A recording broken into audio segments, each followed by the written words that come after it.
Election affidavit ಅಲ್ಲಿ ನಾನು dependent, ನನ್ನ ಹೆಂಡತಿ ಮಾತ್ರ ಅಂತ ಬರ್ದಿದ್ದಾರೆ. ಮಗನ ಆಸ್ತಿ ಎಲ್ಲಿ ಮೆನ್ಷನ್ ಮಾಡಿದ್ದಾರೆ?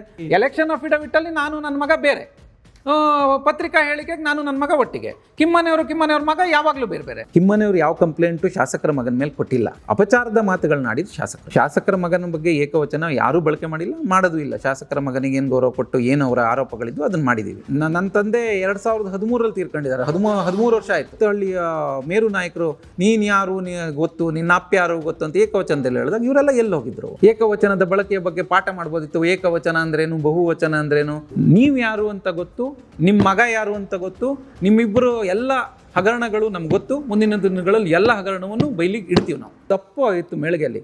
ಅಲ್ಲೂ ಒಂದು 10,000 to 15,000 ಟನ್ ಮಣ್ಣು, ಲೋಡ್ ಮಣ್ಣು ಎಲ್ಲೋಯ್ತು ಅಂತ ಒಂದು ಲೋಕಾಯುಕ್ತ ತನಿಖೆ ಮಾಡಿ ಅಲ್ಲಿಂದ ಒಂದು ಪಾದಯಾತ್ರೆ ಅವ್ರು ಮಾಡೋದು ಒಳ್ಳೇದು. ನಾವು ಯಾರು ಬಗರುಕುಂ ಸ್ಯಾಂಕ್ಷನ್ ಆದವರಿಗೆ ರದ್ದು ಮಾಡಿ ಅಂತ ಲೆಟರ್ ಬರ್ದಿಲ್ಲ, ಅದನ್ನು ಬರ್ದಿರೋರು ಇಲ್ಲಿಯ ಶಾಸಕರು. ಇಲ್ಲಿ ಒಬ್ಬ ಅಪರಾಧಿ ಇದ್ದಾನೆ ಅಂತೇಳಿ 100 ನಿರಪರಾಧಿಗಳಿಗೆ ಶಿಕ್ಷೆ ಮಾಡಕ್ ಹೊರಟ್ರೆ ಇದು ನ್ಯಾಯ ಅಲ್ಲ. ನಂಬರ್ 1 ಯಾರು ತಾಲೂಕಲ್ಲಿ ಭ್ರಷ್ಟಾಚಾರದ ಆರೋಪಗಳು ಆಸ್ತಿಯ ಹಿಂದೆ ಹೋಗದೇ ಇದ್ದಾಗ ಈ ಚರ್ಚೆಗಳೆಲ್ಲ ನಡೆಯೋದೇ ಇಲ್ಲ. ಹುಟ್ಟಿಸಿದ ಮಕ್ಕಳು, ಹುಟ್ಟಿಸದೇ ಇದ್ದಿದ್ದ ಮಕ್ಕಳು, ಆ ವರ್ಡ್ಗಳು ನಮ್ಮ ಬಾಯಿಂದ ಬರಲ್ಲ. ಬೇಡ, ಆ ಥರದ್ದು ಬೇಡ. ಈ ಕೋಣಂದೂರು ರಸ್ತೆ ಸರ್, ಸಿದ್ದರಾಮಯ್ಯ ದುಡ್ಡು ಬಿಡುಗಡೆ ಮಾಡಿದ್ರು, ಹೇಳಿದ ಘೋಷಣೆ ಇವ್ರದ್ದು. ಎಲ್ಲೆಲ್ಲಿ ಅಂತ ಮುಂದಿನ ದಿನದಲ್ಲಿ ದಾಖಲೆನೇ ಬಿಡುಗಡೆ ಮಾಡ್ತೀವಿ. 100 ಎಕರೆ ಇವರೇ ಪರ್ಸ್ಪೆಕ್ಟಿವ್ ಅಲ್ಲಿ ಹೇಳಿದ್ರೆ ಕೊಂಡುಕೊಳ್ಳುವ ಹಕ್ಕು ಇವರಿಗಿಲ್ಲ. ಮಾಧವ್ ಗಾಡ್ಗಿಲ್ ವರದಿಯನ್ನು ಕೇಂದ್ರ ಸರ್ಕಾರ ರಿಜೆಕ್ಟ್ ಮಾಡಿ ಕಸ್ತೂರಿ ರಂಗನ್ ಕಮಿಟಿ ನೇಮಕ ಮಾಡಿದ್ದಲ್ಲ. ನಮ್ಮ ಶಾಸಕರು ಭಾರಿ ಪ್ರಭಾವಿ ಅಂತ ಹೇಳ್ತಾರೆ. ದಯವಿಟ್ಟು ಇವರು ಬೇರೆ ಬೇರೆ ಯಾವುದಾವುದೋ ಮನವಿಗಳನ್ನ ತಗೊಂಡು ಹೋಗ್ತಾರಲ್ಲ, ಅದ್ರ ಬಗ್ಗೆನೂ ನಾನು ಮಾತಾಡ್ತೀನಿ. ಆದರೆ ಇದನ್ನ ಮನವಿ ತಗೊಂಡೋಗ್ಲಿ, ರಿಜೆಕ್ಟ್ ಮಾಡಿಸುವ ಕೆಲಸವನ್ನ ಶಾಸಕರು ಮತ್ತು ಬಿಜೆಪಿಯವರು ಮಾಡಬೇಕು. ಇವರೇನು ಹೇಳ್ತಾರಲ್ಲ ಕೋರ್ಟಿಂದ ಬಂದಿದೆ ಮಾಡ್ತಿದೀವಿ, ಅದೇನೂ ಇಲ್ಲ. ಕೇಂದ್ರ ಸರ್ಕಾರಕ್ಕೆ ರಿಜೆಕ್ಟ್ ಮಾಡುವ ಅಧಿಕಾರ ಇದೆ. ಕೊಟ್ಟಿರೋದು ಎನ್ವೈರನ್ಮೆಂಟಲ್ ಸೈನ್ಸ್ ಮಿನಿಸ್ಟ್ರಿ, ಯಾವುದೇ ಕೋರ್ಟ್ ಅಲ್ಲ. ದೆಹಲಿಗೆ ಹೋಗಿ ಅಲ್ಲೆಲ್ಲೋ 10 ವರ್ಷ 12 ವರ್ಷದಿಂದ ಅಡಿಕೆ ಕಳ್ತನ ಆಗಿದೆ ಅಂತ ಇವತ್ತು ಹೋಗಿ ಗೃಹ ಮಂತ್ರಿಗಳಿಗೆ ಹೇಳ್ತಾರೆ. ಗೃಹ ಮಂತ್ರಿಗಳಿಗೆ ಮಾಹಿತಿ ಇರಲಿಲ್ಲ ಅನ್ಸುತ್ತೆ. ಕೇಂದ್ರ ಸರ್ಕಾರ ಕಸ್ತೂರಿ ರಂಗನ್ ವರದಿಯನ್ನು ರಿಜೆಕ್ಟ್ ಮಾಡ್ಬೇಕು. ನಾವೇನು ಪರಿಸರದ ವಿರುದ್ಧ ಇಲ್ಲ, ಜನ ಪರಿಸರದ ಭಾಗ, ಅದನ್ನ ಅರ್ಥ ಮಾಡ್ಕೊಳ್ಳಿ. ಇವೆಲ್ಲವೂ ಮಲೆನಾಡಿನ ಜನರ ಬದುಕಿನ ಹೋರಾಟ. ಬೆಳೆಗಾರರ ರಾಜ್ಯಾಧ್ಯಕ್ಷರು ಇರ್ಬೋದು, ಗುಜರಾತಿನ ಅತಿ ಹೆಚ್ಚು ಅಡಿಕೆ ಗುಟ್ಕಾ ಫ್ಯಾಕ್ಟರಿಗಳು ಅಲ್ಲಿದ್ದಾವೆ. ಪ್ರಾಡಕ್ಟ್ಸ್ ನಮ್ಮಲ್ಲಿ ಯಾಕೆ ಸೃಷ್ಟಿ ಆಗ್ತಿಲ್ಲ? ಸರಿಯಾದ ಒಂದು ಮಾಹಿತಿಯ ಕೋಷ್ಟಕ ಸೃಷ್ಟಿಯಾಗಬೇಕು. ಈಗಾಗಲೇ ಬಿಜೆಪಿ ಆಡಳಿತದಲ್ಲಿರುವ 24 ರಾಜ್ಯಗಳಲ್ಲಿ ಗುಟ್ಕಾ ನಿಷೇಧ ಆಗಿದೆ. ಆ ಗುಟ್ಕಾ ನಿಷೇಧ ಆದೇಶವನ್ನು ಇವರು ನೇತೃತ್ವ ತಗೊಂಡು ಹಿಂಪಡಿಲಿ. ಉತ್ತರ ಪ್ರದೇಶದಲ್ಲಾಗಿದೆ, ಮಹಾರಾಷ್ಟ್ರ ಒಂದು ದೊಡ್ಡ ಮಾರುಕಟ್ಟೆ ಅಡಿಕೆಗೆ. ನಮ್ಮ ದೇಶದ ಗೃಹ ಮಂತ್ರಿಗೆ 10 ವರ್ಷದಿಂದ ಅಡಿಕೆ ಕಳ್ಳ ಸಾಗಣೆ ಆಗ್ತಿದೆ ಅಂತ ಮಾಹಿತಿನೇ ಇರಲಿಲ್ವಾ? ದೇಶದ ಗೃಹ ಸಚಿವರ ವಿಫಲತೆ ಅನ್ಸಲ್ವಾ? ಈ 400 ಕೋಟಿ ರೂಪಾಯಿ ತರುವ ವ್ಯವಸ್ಥೆಯನ್ನು ಒಂದು ಮಾಡಲಿ ಅಂತ ನಮ್ಮ ಆಗ್ರಹ. ಈಗಾಗಲೇ ಏರಿಯಲ್ ಸರ್ವೆಯಲ್ಲಿ ಮಿನರಲ್ಸಿಗೋ ಇನ್ನೊಂದಕ್ಕೋ ಮತ್ತೊಂದಕ್ಕೂ ಸರ್ವೆಗಳು ಅವ್ಯಾವತವಾಗಿ ಕೇಂದ್ರ ಸರ್ಕಾರ ನಡೆಸ್ತಾನೆ ಇದೆ. ಹಳ್ಳಿಗೆ ಹೋಗಿ ವಿರೋಧವನ್ನು ಸೃಷ್ಟಿ ಮಾಡುವ ತಾಕತ್ತು ಯುವ ಕಾಂಗ್ರೆಸ್ಗಿದೆ, ಅದು ಖಂಡಿತ ಮಾಡುತ್ತೆ. ನಾವು ಬೆಳೆಸ್ಕೊಂಡ ಅರಣ್ಯ, ನಾವು ಬದುಕಿದ ಜಾಗ, ಇದನ್ನು ಉಳಿಸ್ಕೊಳ್ಳುವ ಹೋರಾಟ ನಾವು ಕಡಖಂಡಿತ. ಫೈನಲ್ ಡ್ರಾಫ್ಟು ಕೇಂದ್ರ ಸರ್ಕಾರ ಸಲ್ಲಿಸಿಯೇ ಇಲ್ಲ. ಉದಯಲಲ್ಲಿ ಡಿಸಿಷನ್ ಅಲ್ಲಿ ಕ್ಲಿಯರ್ ಆಗಿ ಮೆನ್ಷನ್ ಮಾಡ್ಯಾರೆ, ಇದು ಯಾವುದು ನಮಗೆ ಸಬ್ಮಿಷನ್ನೇ ಆಗಿಲ್ಲ. ನಮಗೆ ಸಬ್ಮಿಷನ್ ಆದ್ರೆ ಮಾತ್ರ ಇಲ್ಲಿ ಚರ್ಚೆ ಅಂತ ಅಲ್ಲ. ಸಬ್ಮಿಷನ್ ಏನೇ ಆದರೂ ಸೆಂಟ್ರಲ್ ಗೌರ್ಮೆಂಟ್ಗೆ ಸಬ್ಮಿಷನ್ ಆಗಿದ್ಬಿಟ್ರೆ ಕೋರ್ಟ್ ಅಂಗಳಕ್ಕಲ್ಲ. ನಾನೇನು ಹೇಳ್ತೀನಿ, ಇದು ಕೋರ್ಟ್ ಅಂಗಳಕ್ಕೆ ಹೋಗೇ ಇಲ್ಲ ಇನ್ನು. ಈಗ ಸುಪ್ರೀಂ ಕೋರ್ಟ್ಗಲ್ಲ ನಾವು ಆಗ್ರಹ ಮಾಡ್ಬೇಕಾದ್ರೆ, ಸೆಂಟ್ರಲ್ ಗೌರ್ಮೆಂಟ್ಗೆ ಆಗ್ರಹ ಮಾಡ್ಬೇಕು. ಯಾವ ಮಾಹಿತಿಯ ಕೊರತೆನ ಸೃಷ್ಟಿ ಮಾಡ್ತೀಯಾರ, ಎಲ್ಲೋ ಒಂದು ಕಡೆ ಕಂದಕ ಸೃಷ್ಟಿ ಮಾಡ್ತೀಯಾರ ಎಲ್ಲ ವಿಷಯದಲ್ಲೂ ಅನ್ನೋದೊಂದು ನಂಗೆ ಡೌಟ್ ಇದೆ. ಯಾಕಂದ್ರೆ ನನ್ನ ಮಕ್ಕಳು, ನಿಮ್ಮ ಮಕ್ಕಳು, ಎಲ್ಲರ ಮಕ್ಕಳು ಮಲೆನಾಡಲ್ಲಿ ಉಳಿತಾರ ಅನ್ನೋ ಪ್ರಶ್ನೆ ಇದೆ. ಮಲೆನಾಡಲ್ಲಿ ಉಳಿಯುವ ಒಂದು ವೇದಿಕೆ ಸಿದ್ಧ ಮಾಡ್ಬೇಕಲ್ಲ.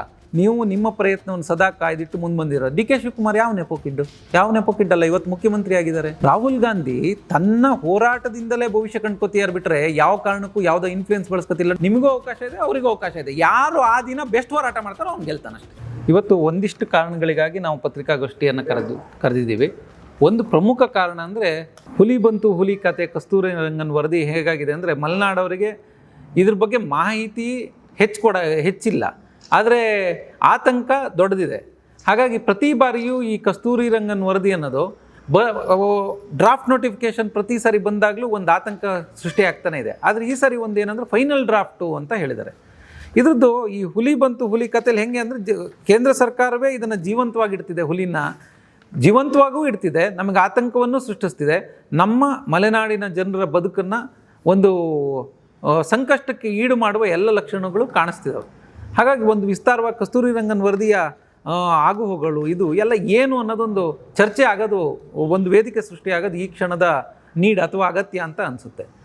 ನೋಡಿ, 2010ರಲ್ಲಿ ಮಾಧವ್ ಗಾಡ್ಗಿಲ್ ವರದಿಗೆ ಸಮಿತಿ ಸೃಷ್ಟಿಯಾದಾಗ, 2012ರಲ್ಲಿ ವರದಿ ಬಂದಾಗ ಇದ್ರ ವಿರುದ್ಧ ತೀರ್ಥಹಳ್ಳಿಯ ಶಾಸಕರು ಸೇರಿದಂತೆ BJP ಪಕ್ಷದವರು ಎಲ್ಲರೂ ಹೋರಾಟ ಮಾಡಿದ್ರು. ಇಲ್ಲಿ ಗಾಡ್ಗಿಲ್ ವರದಿಯನ್ನು ಭರ್ಜರಿಯಾಗಿ ಹೋರಾಟ ನಡೆದಿತ್ತು. 2010ರಲ್ಲಿ ಬಂತು, 2012ರಲ್ಲಿ ವರದಿ ಬಂತು. ಆದರೆ ಇದೇ ಮಾಧವ್ ಗಾಡ್ಗಿಲ್ ವರದಿಯನ್ನು ಯಾವಾಗ ವಿರೋಧ ವ್ಯಕ್ತ ಆಯಿತು, ಎಲ್ಲ ರಾಜ್ಯಗಳಿಂದ, ರಾಜ್ಯ ಸರ್ಕಾರಗಳಿಂದ, ವಿರೋಧ ಪಕ್ಷಗಳಿಂದ ಎಲ್ಲವೂ ವಿರೋಧ ಸೃಷ್ಟಿಯಾದಾಗ ಅಂದಿನ ಕೇಂದ್ರ ಸರ್ಕಾರ ಯಾರಿದ್ರು 2012ರಲ್ಲಿ UPA ಇತ್ತು, ಮನಮೋಹನ್ ಸಿಂಗ್ ನೇತೃತ್ವದ UPA ಸರ್ಕಾರ ರಿಜೆಕ್ಟ್ ಮಾಡ್ತು. ಅದನ್ನು ಕಂಪ್ಲೀಟಾಗಿ ರಿಜೆಕ್ಟ್ ಮಾಡಿ ಕಸ್ತೂರಿ ರಂಗನ್ ವರದಿಗೆ ಸೃಷ್ಟಿ ಮಾಡೋಕ್ಕೆ ಕಮಿಟಿಯನ್ನು ಸೃಷ್ಟಿ ಮಾಡ್ತು. ಆದರೆ ಕಸ್ತೂರಿ ರಂಗನ್ ವರದಿ ಒಂದು ವರ್ಷದಲ್ಲಿ ಕಸ್ತೂರಿ ರಂಗನ್ ವರದಿ 2014 ಮಾರ್ಚಿಗೆ ಬಂದಾಗ ಚುನಾವಣೆ ಘೋಷಣೆ ಆಗಿತ್ತು. ಫಸ್ಟ್ ನೋಟಿಫಿಕೇಷನ್ ಬಂದಾಗ, ಅಂದರೆ ವರದಿ ಫಸ್ಟ್ ನೋಟಿಫಿಕೇಷನ್ ಬಂದಾಗ. ಹಾಗಾಗಿ ಯಾವುದೇ ಚರ್ಚೆಗಾಗಲಿ, ಯಾವುದೇ ಒಂದು ಕರೆಕ್ಷನ್ಗಾಗಲಿ ಅಥವಾ ಅದರ ಆಗುವಗಳ ಚರ್ಚೆಗೆ ಕೇಂದ್ರ ಸರ್ಕಾರ UPAಗೆ ಅವಕಾಶ ಸಿಗಲಿಲ್ಲ. ಹಾಗಾಗಿ ಅದರ ನಂತರ ಬಂದ ಮೋದಿ ಸರ್ಕಾರ ಈ ವಿರೋಧವನ್ನು ಪರಿಗಣಿಸಬೇಕಿತ್ತು. ಮಲೆನಾಡಲ್ಲಿ ಎಷ್ಟು ಹತ್ತತ್ರ 17,000 ಮೊದಲು ಮಾಧವ್ ಗಾಡ್ಗಿಲ್ ವರದಿಲಿ 1,32,000 ಸ್ಕ್ವೇರ್ ಕಿಲೋಮೀಟರ್ಸ್ ಹೇಳಿದರು. ಈಗ 58ರಿಂದ 60,000 ಸ್ಕ್ವೇರ್ ಕಿಲೋಮೀಟರ್ಸ್ ಹೇಳಿದ್ದಾರೆ. 58ರಿಂದ 60 ಸ್ಕ್ವೇರ್ ಕಿಲೋಮೀಟರ್ಸಲ್ಲಿ 17,736 ಸ್ಕ್ವೇರ್ ಕಿಲೋಮೀಟರ್ಸ್ ಕರ್ನಾಟಕಕ್ಕೆ ಬರ್ತಿದೆ. ಅಂದರೆ ಕೇವಲ 449 ಸ್ಕ್ವೇರ್ ಕಿಲೋಮೀಟರ್ ಗುಜರಾತಲ್ಲಿ. ಮಹಾರಾಷ್ಟ್ರ ಬಿಟ್ಟರೆ ಕರ್ನಾಟಕದಲ್ಲೇ ಅತಿ ಹೆಚ್ಚು ಸ್ಕ್ವೇರ್ ಕಿಲೋಮೀಟರ್ಸು ಈ ಎಕನಾಮಿಕ್ ಅಥವಾ ಎನ್ವಾರನ್ಮೆಂಟಲ್ ಸೆನ್ಸಿಟಿವ್ ಏರಿಯಾ ಅಂತ ಮಾಡಬೇಕು ಅಂತ. ಕಸ್ತೂರಿ ರಂಗನ್ ವರದಿಯ ಪ್ರಥಮ ಚರಣ ಬಂದಾಗ ಅಥವಾ ಪ್ರಥಮ ನೋಟಿಫಿಕೇಷನ್ ಬಂದಾಗಿಂದ ಒಂದು 12 ವರ್ಷ ಕಳೀತು.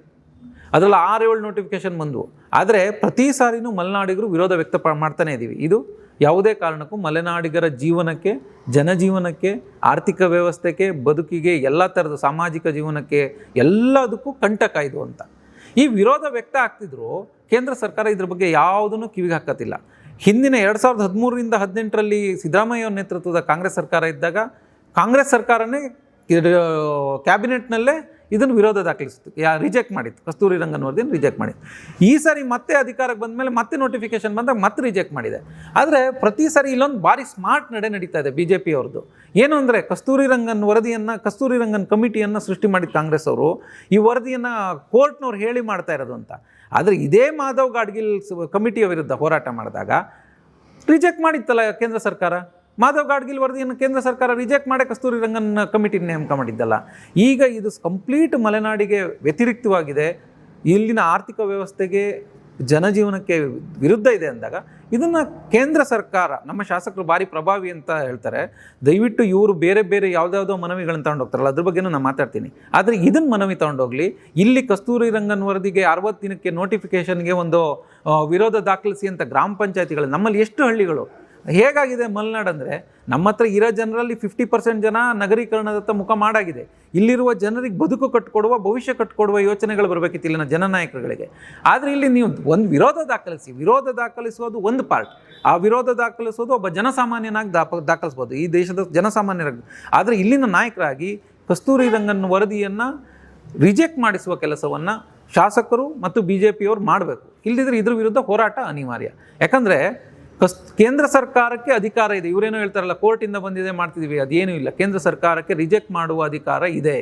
ಈಗ ಹೆಂಗಾಗಿತ್ತು ಅಂದರೆ 2ನೇ ನೋಟಿಫಿಕೇಷನ್ 3ನೇ ನೋಟಿಫಿಕೇಷನಲ್ಲಿ ವಿರೋಧ ಮಾಡ್ಬೇಕಾದ್ರೆ 139 ಹಳ್ಳಿ ಇತ್ತು, ಇವತ್ತು 157 ಹಳ್ಳಿ. ಇವ್ರ ಸಾಧನೆ ಏನು? 18 ಹಳ್ಳಿಗಳನ್ನು ಮತ್ತೆ ಎನ್ವೈರನ್ಮೆಂಟಲ್ ಸೆನ್ಸಿಟಿವ್ ಏರಿಯಾಗೆ ಸೇರಿಸಿದ್ದ, ESAಗೆ ಸೇರಿಸಿದ್ದ. ಈಗ ಈ ನೋಟಿಫಿಕೇಷನ್ ಕೊಟ್ಟಿರೋದು ಯಾರು? ಕೊಟ್ಟಿರೋದು ಎನ್ವೈರನ್ಮೆಂಟಲ್ ಸೈನ್ಸ್ ಮಿನಿಸ್ಟ್ರಿ, ಯಾವುದೇ ಕೋರ್ಟ್ ಅಲ್ಲ. Environmental science and climate change, ECC, environmental science and climate change ministry ಈ ನೋಟಿಫಿಕೇಷನ್ ಮಾಡಿರೋದು. ಹಾಗಾಗಿ ಅದರ ಕೈಯಲ್ಲೇ ಇದೆ ತಾನೇ ರಿಜೆಕ್ಟ್ ಮಾಡೋದು. ಒಂದು ಕೇಸ್ ಇದೆ, ಲಾಸ್ಟು 2024ರಲ್ಲೋ 25ರಲ್ಲೋ ಉದಯ್ ಲಲಿತ್ ಜಡ್ಜಿ ಅವರ ಎದುರಿಗೆ ಸುಪ್ರೀಂ ಕೋರ್ಟಲ್ಲಿ ಒಂದು PIL ಹಾಕ್ತಾರೆ. ಕಸ್ತೂರಿ ರಂಗನ್ ವರದಿಯನ್ನು ರಿಜೆಕ್ಟ್ ಮಾಡಬೇಕು ಅಂತ ಕೇರಳದ ಒಂದು ಸಂಸ್ಥೆ ಹಾಕುತ್ತೆ. ಅವಾಗ ಉದಯ್ ಲಲಿತ್ ಅವರು ಕ್ಲಿಯರ್ ಒಂದು ಗೈಡ್ಲೈನ್ ಕೊಟ್ಟಿದ್ದಾರೆ. ಏನು ಅಂದರೆ, ಇದುವರೆಗೆ ಕೋರ್ಟಿಗೆ ರಿಪೋರ್ಟ್ ಸಬ್ಮಿಷನ್ ಆಗಿಲ್ಲ, ರಿಪೋರ್ಟ್ ಕೋರ್ಟಿನ ಅಂಗಳಕ್ಕೆ ಬಂದಾಗ ಮಾತ್ರ ಆ ಚರ್ಚೆ ಬಿಟ್ಟರೆ ಈಗ ಆ ಚರ್ಚೆಯ ಅಗತ್ಯವಿಲ್ಲ, ಅದು ಮತ್ತೆ ವೆರಿ ಅರ್ಲಿ, ಅದು ಭಾರಿ ಬೇಗ ಆಗುತ್ತೆ ಅಂತ. ಅದರ ಅರ್ಥ ಏನು ಅಂದರೆ, ಈ ಕೇಂದ್ರ ಸರ್ಕಾರದ ಅಂಗಳದಲ್ಲಿ ಆ ನೋಟಿಫಿಕೇಷನ್ ಇದೆ, ಕೇಂದ್ರ ಸರ್ಕಾರ ಅದಕ್ಕೆ ನಿರ್ಧಾರ ತಗೋಬಹುದು ಅಂತ. ಕೇಂದ್ರ ಸರ್ಕಾರ ನಿರ್ಧಾರ ತಗೋಬಹುದು ಅಂತಿದ್ದಾಗ ಇವರು ಪ್ರತಿ ಸಾರಿ ಕೋರ್ಟಿನ ಸುಪ್ರೀಂ ಕೋರ್ಟಿನ ಹೆಸರು ಹೇಳೋದು, ಬೇರೆ ಮಾಡೋದಕ್ಕಿಂತ ಕೇಂದ್ರ ಸರ್ಕಾರಕ್ಕೆ ಭೇಟಿ ಮಾಡ್ಬೋದಲ್ಲ. ಇಲ್ಲಿ ಒಂದು ವಿಡಿಯೋ ಮಾಡಿ ನಾವು ಪಂಚಾಯತಿಯಲ್ಲಿ ವಿರೋಧ ದಾಖಲಿಸ್ತೀವಿ ಅಂತ ಹೇಳುವ BJPಗರು ಅದನ್ನು ನಾವು ಮಾಡ್ತೀವಿ. ಕಾರ್ಯಕರ್ತರು ಕಾಂಗ್ರೆಸ್ನವ್ರು ನಾವು, ಯಾಕಂದ್ರೆ ವಿರೋಧ ಪಕ್ಷದಲ್ಲಿ, ದೇಶದಲ್ಲಿ ವಿರೋಧ ಪಕ್ಷದಲ್ಲಿದ್ದೀವಿ, ನಾವು ಪ್ರತಿ ಪಂಚಾಯತಿಯಲ್ಲೂ ಹೋರಾಟ ಮಾಡ್ತೀವಿ, ನಾವು ಪ್ರತಿ ಪಂಚಾಯತಿಯಲ್ಲೂ ವಿರೋಧ ದಾಖಲಿಸ್ತೀವಿ. ಇವ್ರು ಹೋಗಲಿ ದೆಹಲಿಗೆ ಹೋಗಿ ಅಲ್ಲೆಲ್ಲೋ 10 ವರ್ಷ 12 ವರ್ಷದಿಂದ ಅಡಿಕೆ ಕಳ್ತನ ಆಗಿದೆ ಅಂತ ಇವತ್ತು ಹೋಗಿ ಗೃಹ ಮಂತ್ರಿಗಳಿಗೆ ಹೇಳ್ತಾರೆ. ಗೃಹ ಮಂತ್ರಿಗಳಿಗೆ ಮಾಹಿತಿ ಇರಲಿಲ್ಲ ಅನ್ಸುತ್ತೆ. ಇದನ್ನು ಒಂದು ಹೇಳ್ಬೋದಲ್ಲ, ಇದನ್ನು ಕಸ್ತೂರಿ ರಂಗನ್ ವರದಿಯನ್ನು ರಿಜೆಕ್ಟ್ ಮಾಡಬೇಕು ಅಂತ ಕ್ಲಿಯರ್ ಆಗಿ ಇಲ್ಲಿಯ BJPಯವರು ಹೋಗಿ ಹೇಳ್ಬೋದಲ್ಲ, ಕೇಂದ್ರ ಸರ್ಕಾರದಿಂದ ರಿಜೆಕ್ಟ್ ಮಾಡಿಸ್ಬೋದಲ್ಲ. ಅದು ನಮ್ಮ ಆಗ್ರಹ. ಮತ್ತು ಕೇಂದ್ರ ಸರ್ಕಾರದಿಂದ ರಿಜೆಕ್ಟ್ ಮಾಡಿಸೋದು ಅವ್ರ ಮೇಯ್ನ್ ಅಜೆಂಡಾ ಆಗಲಿ. ಇಲ್ಲಿ ಹಳ್ಳಿಯಲ್ಲಿ ವಿರೋಧ ದಾಖಲಿಸೋದು. ಈಗ ನಾವು ಈ ಫೈನಲ್ ನೋಟಿಫಿಕೇಶನ್ ಆದಮೇಲೆ ನಾವು 159 ಹಳ್ಳಿ, 135 ಹಳ್ಳಿಯಿಂದ ಈಗ 157 ಹಳ್ಳಿಗೆ ಹೋಗಿದೆ. ಆ 157 ಹಳ್ಳಿಗೆ ಯುವ ಕಾಂಗ್ರೆಸ್ನವರು ಭೇಟಿ ಕೊಡ್ತೀವಿ. ಇದು ಕೇಂದ್ರ ಸರ್ಕಾರದ ಕೆಲಸ ಅಂತಲೇ ನಾವು ಹೇಳ್ತೀವಿ. ಯಾಕಂದರೆ ಕೇಂದ್ರ ಸರ್ಕಾರ ಇದನ್ನು ರಿಜೆಕ್ಟ್ ಮಾಡ್ಬೇಕು. ನಮ್ಮ ಆಗ್ರಹ ಇಷ್ಟೇ, ಕೇಂದ್ರ ಸರ್ಕಾರ ಕಸ್ತೂರಿ ರಂಗನ್ ವರದಿಯನ್ನು ರಿಜೆಕ್ಟ್ ಮಾಡ್ಬೇಕು. ನಾವೇನು ಪರಿಸರದ ವಿರುದ್ಧ ಇಲ್ಲ, ಪರಿಸರವನ್ನು ರಕ್ಷಿಸೋದು ಪ್ರತಿಯೊಬ್ಬ ಭಾರತೀಯನ ಕರ್ತವ್ಯ. ಬರೀ ಮಲೆನಾಡಲ್ಲಿರುವ ಜನರ ಕರ್ತವ್ಯ, ವೆಸ್ಟರ್ನ್ ಘಾಟಲ್ಲಿರುವ ಜನರ ಕರ್ತವ್ಯ ಅಂತಲ್ಲ. ಯಾಕೆ ಬೆಂಗಳೂರವ್ರಿಗೆ ಪರಿಸರ ಬೇಡವಾ? ಈ ಕರ್ನಾಟಕದ ಇತರೆ ಭಾಗದವ್ರಿಗೆ ಬೇಡವಾ? ಇಲ್ಲಿಯ ಪರಿಸರ ಸೂಕ್ಷ್ಮ ಇದೆ, ಇಲ್ಲಿಗೆ ಹೆಚ್ಚಿನ ಆದ್ಯತೆ ಬೇಕು. ಅದು ಪಾರಂಪರಿಕವಾಗಿ ಮಲೆನಾಡಿನ ಜನರೇ ಕಾಪಾಡ್ಕೊಂಬಂದಿರೋ ಕಾಡು, ಯಾವುದೋ ಅರಣ್ಯ ಇಲಾಖೆ ರಕ್ಷಿಸಿರೋ ಕಾಡಲ್ಲ. ನಮ್ಮ ದೇವರ ಬನಗಳು, ನಮ್ಮ ಹಾಡಿಗಳು, ನಮ್ಮ ಅರಣ್ಯ, ನಮ್ಮ ಎಲ್ಲವನ್ನೂ ನಾವೇ ರಕ್ಷಿಸ್ಕೊಂಬಂದವ್ರು. ಹಾಗಾಗಿ ಮಲೆನಾಡಿನ ಅರಣ್ಯಕ್ಕೆ ಒಂದು ರೂಲ್ಸು, ಹೊರಗಿನ ಬೇರೆಯವ್ರಿಗೊಂದು ರೂಲ್ಸು, ಅದು ನ್ಯಾಯ ಅಲ್ಲ. ಹಾಗಾಗಿ ಕರ್ನಾಟಕಕ್ಕೆ ಬರಲಿ, ದೇಶಕ್ಕೆ ಒಂದು ಅರಣ್ಯ ನೀತಿ ಬರಲಿ, ಎಲ್ಲವನ್ನೂ ರಕ್ಷಣೆ ಮಾಡೋಣ. ಅದ್ರ ಜೊತೆ ಪರಿಸರ ಸೂಕ್ಷ್ಮ ಅಂತ ಗುರುತಿಸ್ಲಿ. ಅದು ಗುರುತಿಸ್ಬೇಕಾದ್ರೆ ಇವರು ಏನು ಮಾಧವ್ ಗಾಡ್ಗಿಲ್ಲಾಗಲಿ ಕಸ್ತೂರಿ ರಂಗನಲ್ಲಾಗಲಿ ಕ್ಲಿಯರ್ ಮೆಸೇಜ್ ಇದೆ. ಏನು ಅಂದರೆ ಏರಿಯಲ್ ವ್ಯೂ ಅಲ್ಲಿ ಶ್ರೀಗಂಧನೂ ಕಾಡೆ, ಅಡಿಕೆ ಮರನೂ ಹಸಿರೆ ಕಾಣೋದು, ತೇಗನೂ ಹಸಿರೆ ಕಾಣೋದು, ದೊಡ್ಡ ಹಲಸಿನ ಮರ ಇದ್ರೂ ಹಸಿರು ಕಾಣೋದು, ಏನು ವ್ಯತ್ಯಾಸ ಆಗಲ್ಲ. ಹಂಗಿದ್ದಾಗ ಇವರು ಅರಣ್ಯವನ್ನು ಹೆಂಗೆ ಗುರುತಿಸ್ತಾರೆ ಸೂಕ್ಷ್ಮ ವಲಯ ಅಂತ? ಹಾಗಾಗಿ ನಮ್ಮ ಆಗ್ರಹ ಏನಂದರೆ, ಹೊಸ ಕಮಿಟಿ ಬರದೇ ಆದರೆ, ಹೊಸ ವರದಿ ಬರದೇ ಆದರೆ ಅವರು ಹಳ್ಳಿಗಳಿಗೆ ಭೇಟಿ ಕೊಡಲಿ. ಅಟ್ಲೀಸ್ಟ್ ತಾಲೂಕು ಸೆಂಟ್ರಿಗಾರು ಆ ಕಮಿಟಿ ಬರಲಿ, ತಾಲೂಕಿನ ಜನರ ಅಹವಾಲು ಕೇಳಿ, ಇಲ್ಲಿಂದ ಜನರ ಅಹವಾಲು ಕೇಳಿ ಹೋಗಲಿ. ಆ ಕಮಿಟಿ ಆಧಾರದಲ್ಲಿ ವರದಿಗಳು ಸಿದ್ಧ ಆಗಲಿ. ಯಾವ್ದು ಕಾಡು, ಯಾವ್ದು ಕಾಡಲ್ಲ, ಯಾವುದು ಜನಜೀವನ, ಮತ್ತು ಜನ ಪರಿಸರದ ಭಾಗ, ಅದನ್ನು ಅರ್ಥ ಮಾಡ್ಕೊಳ್ಳಿ. ಇವೆಲ್ಲವೂ ಜನರನ್ನು ಹೊರಗಿಟ್ಟು ಪರಿಸರವನ್ನು ರಕ್ಷಿಸುವ ಇದು ಸಾವಿರಾರು ವರ್ಷದಿಂದ ಇಲ್ಲಿ ಕಾಡಲ್ಲಿ ಜನ ಬದುಕಿದ್ದಾರೆ. ಅವ್ರನ್ನ ಹಂಗಾರೆ ಹೊರಗಾಕ್ಬಿಡೋದ? ಒಂದು ಗೈಡ್ಲೈನ್ ಓದ್ತಾ ಇದ್ದೆ, ಏನು ಅಂದರೆ ಕಸ್ತೂರಿ ರಂಗನ್ ವರದಿ ಅನುಷ್ಠಾನ ಆದಮೇಲೆ ಮನೆ ರಿನ್ಯೂ ಮಾಡ್ಬೋದಂತೆ, ಮನೆ ಎಕ್ಸ್ಟೆಂಡ್ ಮಾಡ್ಬೋದಂತೆ. ಮನೆ ಕಟ್ಟೋದ್ರ ಬಗ್ಗೆ ಕ್ಲಿಯರ್ ಗೈಡ್ಲೈನ್ಸ್ ಇಲ್ಲ. ಹೊಸದಾಗಿ ಮನೆ ಕಟ್ಟೋದ್ರ ಬಗ್ಗೆ ಆಸ್ಪತ್ರೆ ನಡೆಸ್ಬೋದಂತೆ, ಇರುವ ಆಸ್ಪತ್ರೆಗಳನ್ನು ಹೆಲ್ತ್ ಕೇರ್ ಇಂಡಸ್ಟ್ರಿ ನಡೆಸ್ಬೋದಂತೆ. ಹೊಸ PHCಗಳನ್ನು ಮಾತ್ರ ಪ್ರಾರಂಭ ಮಾಡ್ಬೋದಂತೆ. ಅಂದರೆ ಪ್ರೈಮರಿ ಹೆಲ್ತ್ ಸೆಂಟರ್ಗಳನ್ನು ಮಾತ್ರ ಮಾಡ್ಬೋದು, ಅಂದರೆ ಸೀಮಿತ ಜಾಗ ಮಾತ್ರ ಅಂತ. 22,000 ಸ್ಕ್ವೇರ್ ಫೀಟ್ಗಿಂತ ದೊಡ್ಡ ಕಟ್ಟಡಗಳನ್ನು ಕಟ್ಟಂಗಿಲ್ಲ. ನೂರಾರು ರೂಲ್ಸ್ಗಳು. ಅಂದರೆ ಈಗಾಗಲೇ ನಾವು ಅದ್ರ ಭಾಗ ಆಗಿದ್ದೀವ ಅನ್ನುವ ಡೌಟು ನಮಗಿದೆ. ಯಾಕಂದರೆ ಕೆಲವೊಂದು ಕಡೆ ಈಗಾಗಲೇ ನೋಡಿ, ನ್ಯಾಷನಲ್ ಹೈವೇ ಪಕ್ಕ ವೈಲ್ಡ್ ಲೈಫ್ದು ಕಲ್ಲು ಹಾಕ್ಯಾರೆ. 1 ಕಿಲೋಮೀಟ್ರು ಎಲ್ಲೂ ನೀವು ಕನ್ಸ್ಟ್ರಕ್ಷನ್ ಮಾಡೋಂಗಿಲ್ಲ. ಪಕ್ಕದಲ್ಲಿ ಕಮರ್ಷಿಯಲ್ ಕನ್ವರ್ಷನ್ ಮಾಡಿ ಯಾವನು ಇಲ್ಲಿ ಹೋಟ್ಲು, ಯಾರೋ ಒಬ್ಬ ಮನುಷ್ಯ ತನ್ನ ಆರ್ಥಿಕ ವ್ಯವಹಾರಕ್ಕಾಗಿ, ಆರ್ಥಿಕ ಬದುಕಾಗಿ ಹೋಟ್ಲು ಮಾಡೋಂಗಿಲ್ಲ. ನ್ಯಾಷನಲ್ ಹೈವೇಗೆ ಪರ್ಮಿಷನ್ ಇದೆ, ನ್ಯಾಷನಲ್ ಹೈವೇಗೆ ವೈಲ್ಡ್ ಲೈಫಿನ ಪಕ್ಕದಲ್ಲೇ ಪರ್ಮಿಷನ್ ಆಗಿ ರಸ್ತೆ ಆಗುತ್ತೆ. ಆದರೆ ಅಲ್ಲೇ ಪಾಪ ಯಾರೋ ಒಬ್ಬ ಹೋಟ್ಲು ಮಾಡಬೇಕು ಅಂದರೆ ಅವನಿಗೆ ಪರ್ಮಿಷನ್ ಸಿಗ್ತಿಲ್ಲ. ಈ ಘಟನೆಗಳಿದ್ದಾವೆ. ವಿತ್ ಎಕ್ಸಾಂಪಲ್ ಹೇಳ್ತೀನಿ ನಾನು, ಆಗುಂಬೆ ಭಾಗದಲ್ಲಿ ಈ ಘಟನೆಗಳು ಇದಾವೆ. ಈಗಲೂ 9 ತಿಂಗಳು ವರ್ಷದಿಂದ ಕಮರ್ಷಿಯಲ್ ಕನ್ವರ್ಷನ್ ಆಗಲಿ ಅಂತ ಓಡಾಡ್ತಿರೋರು ಇದ್ದಾರೆ, ಆಗ್ತಿಲ್ಲ. ಇಂಥವೆಲ್ಲ ಸಮಸ್ಯೆಗಳಿದ್ದಾಗ ಇನ್ನು ಇಲ್ಲಿ ಹಳ್ಳಿಲಿ ನಾವು ಇದಕ್ಕೆ ಕೋರ್ಟಿನ ವಿಷಯ, ಇದು ಸುಪ್ರೀಂ ಕೋರ್ಟಿನ ವಿಷಯ ಅಂತ ಹೇಳುವ ಬದಲು ಕೇಂದ್ರ ಸರ್ಕಾರದ ಗಮನಕ್ಕೆ ತಂದು ರಿಜೆಕ್ಟ್ ಮಾಡಿಸುವ ಕೆಲಸವನ್ನು BJP ಅವ್ರು ಮಾಡಬೇಕು. ಬರೀ ಈಗ ಸಂಸದರು ಅಷ್ಟೇ, ಇದು ಸುಪ್ರೀಂ ಕೋರ್ಟ್ ವಿಷಯ ಹೌದು, ಆದರೆ ಕೇಂದ್ರ ಸರ್ಕಾರ ಈ ಸುಪ್ರೀಂ. ಇವರಿಗೆ ಚುನಾವಣಾಧಿಕಾರಿಯನ್ನು ಸುಪ್ರೀಂ ಕೋರ್ಟಿನ ಅವಗಾನೆಯಿಂದ ಹೊರಗಿಟ್ಟು ವಿರೋಧ ಪಕ್ಷದ ನಾಯಕ, ಆಡಳಿತ ಪಕ್ಷದ ನಾಯಕ ಮತ್ತು ಗೃಹ ಮಂತ್ರಿ ಚುನಾಯಿಸ್ಬೋದು ಅಂತ ಕಾನೂನು ಮಾಡಬೇಕಾದ್ರು ಕಸ್ತೂರಿ ರಂಗನ್ ವರದಿಯನ್ನು ರಿಜೆಕ್ಟ್ ಮಾಡಿಸಿ ಪರಿಸರವನ್ನು ಸಂರಕ್ಷಿಸುವ, ಅದರ ಜೊತೆ ಜನರ ಬದುಕನ್ನು, ಮಲೆನಾಡಿನ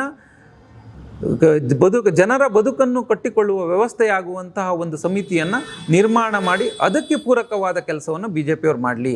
ಅದನ್ನು ಅವರು ಅಲ್ಲಿ ಆಗ್ರಹ ಮಾಡಲಿ. ರಾಜ್ಯ ಸರ್ಕಾರದಿಂದ ಏನೇನಾಗಬೇಕು ಎಲ್ಲ ರಿಜೆಕ್ಷನ್ಗಳು ಅದು ಮಾಡಿ ಆಗಿದೆ. ಮತ್ತು ಏನಾದ್ರು ಬೇಕಾದ್ರೂ ನಾವೆಲ್ಲ ಹೋರಾಟ ಮಾಡ್ತೀವಿ, ಅದನ್ನು ಮಾಡೋಣ. ಆದರೆ ಇದು ಮಲೆನಾಡಿನ ಜನರ ಬದುಕಿನ ಹೋರಾಟ. 157 ಹಳ್ಳಿ ಅಂದರೆ ತೀರ್ಥಹಳ್ಳಿ ತಾಲೂಕಲ್ಲಿ ಅರ್ಧ ತೀರ್ಥಹಳ್ಳಿ ತಾಲೂಕನ್ನು ನಾವು ಮುಗಿಸ ಹಾಕ್ದಂಗೆ. ಈಗಾಗಲೇ ಎಲೆ ಚುಕ್ಕಿ ರೋಗದಿಂದ ಆಗುಂಬೆ ಹೋಬಳಿಯ ಭವಿಷ್ಯ ಕಳೆದೋಗಿದೆ. ನಗರ ಹೋಬಳಿ ಕಂಪ್ಲೀಟ್ ಹಾಳಾಗೋಗಿದೆ, ಭವಿಷ್ಯ ಮುಗಿದೋಗಿದೆ. ಹಿಂಗಿದ್ದಾಗ ಈ ಥರದ ಒಂದು ಕಸ್ತೂರಿ ರಂಗನ್ ವರದಿಯ ಫೈನಲ್ ಡ್ರಾಫ್ಟು, ಫೈನಲ್ ನೋಟಿಫಿಕೇಶನ್ ಅಂತ ನೀವು ಭಯಪಡಿಸೋದೇ ಆದರೆ ನಿಜವಾಗ್ಲೂ ತೀರ್ಥಹಳ್ಳಿಯ ಭವಿಷ್ಯವನ್ನೇ ಮುಗಿಸೇ ಹಾಕ್ತಿದ್ದೀರಿ, ಮಲೆನಾಡಿನ ಭವಿಷ್ಯವನ್ನು ಮುಗಿಸೇ ಹಾಕ್ತಿದ್ದೀರಿ ಅಂತ. ಅದಕ್ಕಾಗಿ ಇದಕ್ಕೆ ದಯವಿಟ್ಟು ಹೇಳ್ತೀವಿ, ಇಲ್ಲಿ ನೀವು ವಿರೋಧ ವ್ಯಕ್ತಪಡಿಸೋದಲ್ಲ, ನೀವು ದೆಹಲಿಗೆ ಹೋಗಿ ನಿಮ್ಮದೇ ಕೇಂದ್ರ ಸರ್ಕಾರದ ನರೇಂದ್ರ ಮೋದಿಯವರ ಎದುರಿಗೆ ನಿಂತು ಕಸ್ತೂರಿ ರಂಗನ್ ವರದಿಯನ್ನು ರದ್ದು ಮಾಡಿ ನಿಮಗೆ ಈ ಹೊಸ ಕಮಿಟಿಯನ್ನು ಕೊಡಿ. ಅವರು ಬಂದು ತಾಲೂಕು ಸೆಂಟರ್ಗಳಲ್ಲಿ, ಅಟ್ಲೀಸ್ಟ್ ತಾಲೂಕು ಸೆಂಟರ್ಗಳಲ್ಲಿ, ಜಿಲ್ಲಾ ಕೇಂದ್ರಗಳಲ್ಲಿ ವರದಿ ಪಡ್ಕೊಳ್ಳಿ, ಜನಸಾಮಾನ್ಯರಿಂದ ವರದಿಯನ್ನು ಪಡ್ಕೊಳ್ಳಿ, ಜನಸಾಮಾನ್ಯರ ಅಹವಾಲನ್ನು ಕೇಳಲಿ ಅಂತ ನಮ್ಮ ಆಗ್ರಹ. ಅಡಿಕೆ ಬೆಳೆಗಾರರಿಗೆ ಸಂಕಷ್ಟಗಳು ಕೊಳೆ ರೋಗದಿಂದನೇ ಪ್ರಾರಂಭ ಆಗಿದೆ. ಆದರೆ ಕೊಳೆ ರೋಗ ಬಂದಾಗ ಅಟ್ಲೀಸ್ಟ್ ಸಾಂತ್ವನ ಹೇಳೋಕ್ಕೆ ಸಿದ್ದರಾಮಯ್ಯ ಅವರ ಅಂದಿನ ಸರ್ಕಾರ ಇತ್ತು, ಇಲ್ಲಿ ಶಾಸಕರು ಕಿಮ್ಮನೆ ರತ್ನಾಕರ್ ಇದ್ದರು. ಕೊಳೆ ರೋಗ ಬಂದಾಗ ಮಲೆನಾಡಿಗೆ ಸಿದ್ದರಾಮಯ್ಯವನ್ನು ಕರ್ಕೊಂಬಂದು ಪರಿಹಾರವನ್ನು ಘೋಷಿಸಲಾಗಿತ್ತು. ಹತ್ತತ್ರ 12.25 ಕೋಟಿನೋ ಎಷ್ಟೋ ಪರಿಹಾರವನ್ನು ಆನ್ ಸ್ಪಾಟ್ ತೀರ್ಥಹಳ್ಳಿಗೆ ಬಂದಿತ್ತು, ಪ್ರತಿಯೊಬ್ಬ ರೈತರ ಅಕೌಂಟಿಗೂ ಹಣ ಬಂದಿತ್ತು ಕೊಳೆ ರೋಗದ ಸಮಯದಲ್ಲಿ. ಅದಾದಮೇಲೆ ಕೊಳೆ ರೋಗದ ನಂತರ ಒಂದೊಂದೇ ರೋಗಗಳು ಹೆಚ್ಚಾಗ್ತಾ ಹೋದು. ಹಿಂದಿನ ಸರ್ಕಾರ, ನಮ್ಮ ಶಾಸಕರು ಈ ಸರ್ಕಾರದ ಪ್ರಬಲ ಖಾತೆ ಗೃಹ ಮಂತ್ರಿ ಆಗಿದ್ದಾಗ ಎಲೆ ಚುಕ್ಕೆ ರೋಗ ಆಗುಂಬೆ ಹೋಬಳಿ, ನಗರ ಹೋಬಳಿ ಮತ್ತು ಇಡೀ ತೀರ್ಥಹಳ್ಳಿ ತಾಲೂಕಲ್ಲಿ ಪ್ರಬಲವಾಗಿ ಬಾಧಿಸ್ತು. ಆವಾಗ ಮುಖ್ಯಮಂತ್ರಿಗಳು ಒಂದು ಸೇತುವೆ ಉದ್ಘಾಟನೆಗೆ ಬಂದು ಅಡಿಕೆ ತೋಟ ನೋಡ್ಕೊಂಡು ಹೋದ್ರು. ಯಾವ ಸಂಕಷ್ಟಕ್ಕೆ ಧ್ವನಿ ಆಗುವ ಕೆಲಸವನ್ನು ಮಾಡಲಿಲ್ಲ, ಯಾವ ಪರಿಹಾರವನ್ನು ಕೊಡಲಿಲ್ಲ, ಯಾವ ಒಂದು ಪೂರಕ ವ್ಯವಸ್ಥೆಯನ್ನು ಸೃಷ್ಟಿ ಮಾಡಲಿಲ್ಲ. ರೈತರಿಗೊಂದು ಆತ್ಮವಿಶ್ವಾಸನೇ ಹುಡುಗ ಹೋಗುವ ವ್ಯವಸ್ಥೆ ಆಯಿತು. ಹಾಗಿದ್ದಾಗ ಆ ಅಡಿಕೆ ಬೆಳೆಗಾರರ ರಾಜ್ಯಾಧ್ಯಕ್ಷರು ಇರ್ಬೋದು, ಅವರು ಆ ಸಮಯದಲ್ಲಿ ಹೊಣೆಗಾರಿಕೆಯನ್ನು ಮರ್ತಿದ್ರಾ ಅನ್ನೋದು ಮೊದಲ ಪ್ರಶ್ನೆ. ಆಮೇಲೆ ಇತ್ತೀಚೆಗೆ ಈ ಗುಟ್ಕಾ ನಿಷೇಧದ ವಿಷಯ ಇದೆಯಲ್ಲ, ಈಗಾಗಲೇ ಇಡೀ ಭಾರತದಲ್ಲಿ ವರ್ಷಕ್ಕೆ 14 ಲಕ್ಷ ಮೆಟ್ರಿಕ್ ಟನ್ ಅಡಿಕೆ ಬೆಳೀತಾ ಇದ್ದಾರೆ. ಅದರಲ್ಲಿ ಆ ಗುಟ್ಕಾ ಪ್ರೊಡಕ್ಷನಿಗೆ ಹೋಗ್ತಿದೆ, ಅದ್ರ ಜೊತೆ ಇತರೆ ಔಷಧಿ ಕೆಲಸಕ್ಕೆ ಹೋಗ್ತಿದೆ, ಇತರೆ ಸುಪಾರಿ ಥರದ ಪ್ರಾಡಕ್ಟ್ಸಿಗೆ ಹೋಗ್ತಿದೆ, ಆಮೇಲೆ ವಿದೇಶಕ್ಕೆ ಎಕ್ಸ್ಪೋರ್ಟ್ ಆಗ್ತಿದೆ. ಆದರೆ ಮೊದಲು ಆಗಬೇಕಾಗಿರೋದು ಅಡಿಕೆ ಬೆಳೆಗಾರರಿಗೆ ಅಂದರೆ ಮಾಹಿತಿಯನ್ನು ಕೊಡುವ ವ್ಯವಸ್ಥೆಯನ್ನು ಕಟ್ಟಬೇಕಿದೆ. ಯಾಕಂದರೆ ಮಾಹಿತಿ ಏನಾಗ್ತಿದೆ, ಅಡಿಕೆ ಬೆಳೀತಿದ್ದಾರೆ, ಆದರೆ ಗುಟ್ಕಾ ಫ್ಯಾಕ್ಟ್ರಿಗಳು ಯಾವ್ದಾದ್ರು ಇಲ್ಲಿದ್ದಾವೆ ಕರ್ನಾಟಕದಲ್ಲಿ? ಇಲ್ಲ. ಗುಟ್ಕಾ ಫ್ಯಾಕ್ಟ್ರಿ ಓಪನ್ ಮಾಡಿದವ್ರದ್ದು IT ರೈಡ್ ಆಗಿ ಇಲ್ಲೆಲ್ಲ ಕ್ಲೋಸ್ ಆಗಿದ್ದಾವೆ, ಹಿಂದೆ ಎಕ್ಸಾಂಪಲ್ಸ್ ಇದ್ದಾವೆ. ಆದರೆ ಗುಜರಾತಿನ ಅತಿ ಹೆಚ್ಚು ಅಡಿಕೆ ಗುಟ್ಕಾ ಫ್ಯಾಕ್ಟ್ರಿಗಳು ಅಲ್ಲಿದ್ದಾವೆ. ಅಂದರೆ ಗುಟ್ಕಾ ನಮ್ಮಲ್ಲಿ ಯಾಕೆ ಸೃಷ್ಟಿ ಆಗ್ತಿಲ್ಲ, ಅಡಿಕೆಯ ಪ್ರಾಡಕ್ಟ್ಸ್ ನಮ್ಮಲ್ಲಿ ಯಾಕೆ ಸೃಷ್ಟಿ ಆಗ್ತಿಲ್ಲ ಅನ್ನುವ ಪ್ರಶ್ನೆ ಮಲೆನಾಡಿಗರಲ್ಲಿ ಇನ್ನೂ ಇದೆ. ಅಡಿಕೆ ಎಷ್ಟು ಬೆಳಿತೀವಿ, ಎಷ್ಟು ಏನಾಗ್ತಿದೆ ಅನ್ನುವ ಮಾಹಿತಿಯನ್ನು ಕೇಂದ್ರ ಸರ್ಕಾರ ಮತ್ತು ರಾಜ್ಯ ಸರ್ಕಾರಕ್ಕೂ ಈ ಮನವಿ ಸಲ್ಲಿಸ್ತೀವಿ. ಸರಿಯಾದ ಒಂದು ಮಾಹಿತಿಯ ಕೋಷ್ಟಕ ಸೃಷ್ಟಿಯಾಗಬೇಕು. ಯಾಕಂದರೆ ಒಬ್ಬ ಬೆಳೆಯೋನಿಗೆ ನನ್ನ ಅಡಿಕೆ ಏನಾಗ್ತಿದೆ, ಇದರ ಭವಿಷ್ಯ ಏನು, ಇವೆಲ್ಲ ಮಾಹಿತಿಗಳು ಸಿಗುವ ವ್ಯವಸ್ಥೆ ಆಗಬೇಕು. ಮತ್ತು ಗುಟ್ಕಾ ನಿಷೇಧದ ವಿಷಯದಲ್ಲಿ ನಮ್ಮ ಶಾಸಕರು ಮುಖ್ಯಮಂತ್ರಿಗಳಿಗೆ ಮನವಿ ಕೊಟ್ಟರು, ತಕ್ಷಣ ವಾಪಸ್ ಆಯಿತು. ಇದೊಂದು ದೊಡ್ಡ ಆರ್ಟಿಕಲ್ ನಾನು ನಿನ್ನೆ ಯಾವುದೋ ಒಬ್ಬರು ಸ್ವಲ್ಪ ದೊಡ್ಡ ನಾಯಕರು ಬರೆದಿದ್ದವ್ರು ನೋಡಿದೆ. ರಾತ್ರಿನೇ ಮೆಸೇಜ್ ಬಂತು, ಬೆಳಗ್ಗೆ ಎದ್ದು ಓಡೋಗಿ ಮುಖ್ಯಮಂತ್ರಿಗಳಿಗೆ ಕೊಟ್ಟರು, ಮುಖ್ಯಮಂತ್ರಿಗಳಿಂದ ತಕ್ಷಣದಲ್ಲಿ ಆದೇಶವನ್ನು ವಾಪಸ್ ಮಾಡಿದ್ರು ಅಂತ. ನಾನು ಅದೇ ನಾಯಕರಿಗೆ ಒಂದು ಮನವಿ ಮಾಡ್ತೀನಿ. ಮುಖ್ಯಮಂತ್ರಿಗಳು ತುಂಬ ಒಳ್ಳೆ ಕೇಳಿದ್ರು, ನಮ್ಮ ಕರ್ನಾಟಕ ರಾಜ್ಯ ಸರ್ಕಾರದ ಈಗಿನ ಮುಖ್ಯಮಂತ್ರಿಗಳು ಒಳ್ಳೆ ಕೇಳಿದ್ರು, ಸಾಮಾನ್ಯ ಕಾರ್ಯಕರ್ತರ ಅಹವಾಲನ್ನು ಕೇಳ್ತಾರೆ. ಹಾಗಾಗಿ ಗುಟ್ಕಾ ನಿಷೇಧದ ವಿಷಯದಲ್ಲಿ, ಗುಟ್ಕಾ ನಿಷೇಧದ ಆದೇಶದ ವಾಪಸಾತಿಯಲ್ಲಿ ಅವರಿಗೆ ಮಾಹಿತಿ ತೀರ್ಥಹಳ್ಳಿ ಅಂತಲ್ಲ, ಎಲ್ಲ ವಿಧಾನಸಭಾ ಕ್ಷೇತ್ರಗಳು 16 ಜನ ಇದ್ದಾರೆ, ಅವರೆಲ್ಲರದ್ದು ಮಾಹಿತಿಯನ್ನು ಅವ್ರು ಡೈರೆಕ್ಟ್ ಪಡ್ಕೋತಾರೆ, ಏನು ತೊಂದರೆ ಇಲ್ಲ. ಆ ಮಾಹಿತಿಯನ್ನು ನಾವೇ ಕೊಡ್ತಿದ್ವಿ, ಏನು ತೊಂದರೆ ಇರಲಿಲ್ಲ. ಯಾಕಂದರೆ ಇವರು ಮಾಡಬೇಕಾದ ಕೆಲಸ ಏನು ಅಂದರೆ, ಈಗಾಗಲೇ BJP ಆಡಳಿತದಲ್ಲಿರುವ 24 ರಾಜ್ಯಗಳಲ್ಲಿ ಗುಟ್ಕಾ ನಿಷೇಧ ಆಗಿದೆ. ದಯವಿಟ್ಟು ಇವರು ಗೃಹ ಮಂತ್ರಿ ಆಗಿದ್ದವರು, ದೊಡ್ಡ ನಾಯಕರು, ಬೇರೆ ಬೇರೆ ರಾಜ್ಯಗಳು, ಈಗ ಒಂದು ರಾಜ್ಯದಲ್ಲಿ ಗುಟ್ಕಾ ನಿಷೇಧ ಅನ್ನುವ ಒಂದು ಸಣ್ಣ ಆದೇಶಕ್ಕೆ 3,000 ರೂಪಾಯಿ ಅಡಿಕೆ ಬೆಲೆ ಬೀಳುತ್ತೆ. ಒಂದು ಗುಟ್ಕಾ ನಿಷೇಧ ಇಲ್ಲ ಅಂತಾದರೆ 3,000 ರೈಸ್ ಆಗುತ್ತೆ ಅಂತ ಇವರು ಹೇಳಿಕೆಯನ್ನು ಆದರೂ ಹೇಳೋದಾದರೆ, ಬೇರೆ ಬೇರೆ ರಾಜ್ಯಗಳಲ್ಲಿ ಗುಟ್ಕಾ ನಿಷೇಧ ಆಗಿದೆಯಲ್ಲ, ಆ ಗುಟ್ಕಾ ನಿಷೇಧ ಆದೇಶವನ್ನು ಇವರು ನೇತೃತ್ವ ತಗೊಂಡು ಹಿಂಪಡೀಲಿ. ಉತ್ತರ ಪ್ರದೇಶದಲ್ಲಾಗಿದೆ, ಮಹಾರಾಷ್ಟ್ರ ಒಂದು ದೊಡ್ಡ ಮಾರುಕಟ್ಟೆ ಅಡಿಕೆಗೆ, ಅಲ್ಲಿ ಗುಟ್ಕಾ ನಿಷೇಧ ಆಗಿದೆ. ಈ ಥರದಲ್ಲಿ ಹಿಂಪಡೆಯುವ ವ್ಯವಸ್ಥೆನ ಇವ್ರ ನೇತೃತ್ವದಲ್ಲೇ ಮಾಡಲಿ. ಇವರಿಗೆ ಈಗ ದೆಹಲಿಗೆ ಹೋಗಿ ಈ ಅಲ್ಲಿಯ ಭಾರತದ ಗೃಹ ಮಂತ್ರಿಗಳಿಗೆ ಇವರು ನಕಲಿ ಅಡಿಕೆಗಳು ಬೇರೆ ಬೇರೆ ದೇಶದಿಂದ ಬರ್ತಿದೆ ಅಂತ ಮಾಹಿತಿ ಕೊಡ್ತಾರೆ. ಅಂದರೆ ನಂಗೆ 2 ಪ್ರಶ್ನೆ ಇದೆ ಅದರಲ್ಲಿ. ಒಂದು ಪ್ರಶ್ನೆ, ನಮ್ಮ ದೇಶದ ಗೃಹ ಮಂತ್ರಿಗೆ 10 ವರ್ಷದಿಂದ ಅಡಿಕೆ ಸಾಗಣೆ 85 ಸಾವಿರ ಟನ್ನು ಕಳ್ಳ ಸಾಗಣೆ ಆಗ್ತಿದೆ ಅಂತ ಮಾಹಿತಿನೇ ಇರಲಿಲ್ವಾ? ಅವ್ರ ಹೊಣೆ ಅಲ್ವಾ? 10 ವರ್ಷದಿಂದ ಆಗ್ತಿರೋದನ್ನು ಮಾಹಿತಿ ಕೊಡೋಕೆ ಇಲ್ಲಿಂದ ಒಬ್ಬರು ಹೋಗಿ ಹೇಳಿದ ಮೇಲೆ ಗೊತ್ತಾಗದ? ಇದು ಜವಾಬ್ದಾರಿ ಯಾರದ್ದು? ಇದು ಅಂದರೆ ಒಬ್ಬರು ಯಾರೋ ಹೊಣೆಗೇಡಿತನ ಆಗಿರ್ಬೇಕಲ್ವಾ, ಜವಾಬ್ದಾರಿ ಮರ್ತಿರ್ಬೇಕಲ್ವಾ? ಇದು ದೇಶದ ಗೃಹ ಸಚಿವರ ವಿಫಲತೆ ಅನ್ಸಲ್ವಾ? ಒಂದು ಪ್ರಶ್ನೆ. ಮತ್ತು ಅದೇ ಇನ್ನೊಂದು, ಅಲ್ಲಿ ಹೋದಾಗ ಇದೇ ಶಿವಮೊಗ್ಗಕ್ಕೆ ಬಂದು ಗೃಹ ಮಂತ್ರಿಗಳು 400 ಕೋಟಿ ರೂಪಾಯಿ ಅಡಿಕೆ ಸಂಶೋಧನೆ ಕೊಡ್ತೀವಿ ಅಂತ ಹೇಳಿದರು. ಹಿಂದಿನ ಸರ್ಕಾರ ಬರೋಕ್ಕಿಂತ ಮುಂಚೆ 2013 18 ಆ 400 ಕೋಟಿದೊಂದು ಮನವಿನ ನೆನಪಿಸಿದ್ರೆ, ಆ 400 ಕೋಟಿ ಬಂದಿದ್ರೆ ಅಡಿಕೆ ಸಂಶೋಧನೆಗೆ ಏನು ಭವಿಷ್ಯದ ಅಡಿಕೆ ರೈತರ ಹಿತರಕ್ಷಣೆ ಕಾಪಾಡೋಕ್ಕಾಗ್ತಿತ್ತಲ್ಲ, ಅದನ್ನು ಒಂದು ನೆನಪಿಸ್ಬೋದಿತ್ತೇನೋ ಅಂತ ನಮ್ದು ಆಗ್ರಹ. 2016ರಲ್ಲಿ ನಂದಿತಾ ಪ್ರಕರಣಕ್ಕೆ ಭೇಟಿ ಕೊಟ್ಟಾಗ ಅದ್ರ ಜೊತೆ ಶಿವಮೊಗ್ಗದಲ್ಲಿ ನಾವು 400 ಕೋಟಿ. ಇನ್ನೂ ಒಂದಂದರೆ ಕರ್ನಾಟಕ ರಾಜ್ಯ ಸರ್ಕಾರದ ಬಜೆಟ್, ಯಡಿಯೂರಪ್ಪ ಅವ್ರ ಬಜೆಟಲ್ಲೂ ಒಂದು 20 ಕೋಟಿ ಘೋಷಿಸಿದ್ರು, ಅದಂತೂ ಅಡಿಕೆ ಸಂಶೋಧನೆಗೆ ಬರಲೇ ಇಲ್ಲ.